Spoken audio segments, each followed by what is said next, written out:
તો જુઓ અમારા ઘરની કહાની. ગુડ મોર્નિંગ, જય શ્રી કૃષ્ણ. સવારમાં સોનલ જો આપણે આટલું બ્રેકફાસ્ટમાં ચા બનાવતી હતી ને આ બાજુ મમ્મીએ બપોરે હાટું કેરીનો રસ કાઢતા હતા. અને કેરીનો રસ તો આપણો બહુ ફેવરિટ છે. આ બાજુ જો જય છે ને મને ફોનમાં કાંઈક બતાવતો હતો એ તમારા યુટ્યુબમાં કે 25,000 સબસ્ક્રાઈબર થઈ ગયા. તો તમે લોકો ન કર્યું હોય તો ફટાફટ જઈને કરી આવો. આ બાજુ સોનલ સવારની ભાખરી બનાવતી હતી. ભાખરી બનાવીને બપોરની રસોઈ બનાવવાનું ચાલુ કર્યું. બપોરના રસોઈમાં બટેકાનું શાક અને ખમણ મગાવ્યા હતા આપણી હાટું, તે સોનલને આપી દીધા. અને પછી જો આ બાજુ તેલ મૂકી દીધું હતું અને મમ્મી અને સોનલ બંને બેસી ગયા હતા પૂરી બનાવવા. આજે રસપુરીનો પ્રોગ્રામ હતો એટલે જો મમ્મી પૂરી દબાવતા હતા અને આ બાજુ સોનલ પૂરી તળતી જતી હતી.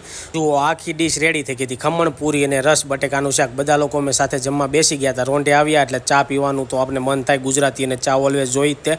તો આ બાજુ સોનલે કીધું ચા બનાવી, તો ચા બનાવતી હતી. પછી હું, રોહિત અને જય ચા અને ફાફડી ખાવા બેસી ગયા હતા. આ બાજુ સોનલ ઇસ્ત્રી કરતી હતી કપડાને બધા. ત્યાં અમે, હું, રોહિત અને જય, અમે લોકો સોપાટીમાં ગયા હતા. સેમસંગ વટામાં ફોટા પડતા. આ બાજુ વેજીટેબલ જોઈને આપણે ખબર પડી કે સાંજે વઘારેલી ખીચડી જ બનાવવાની છે. સોનલ ખીચડી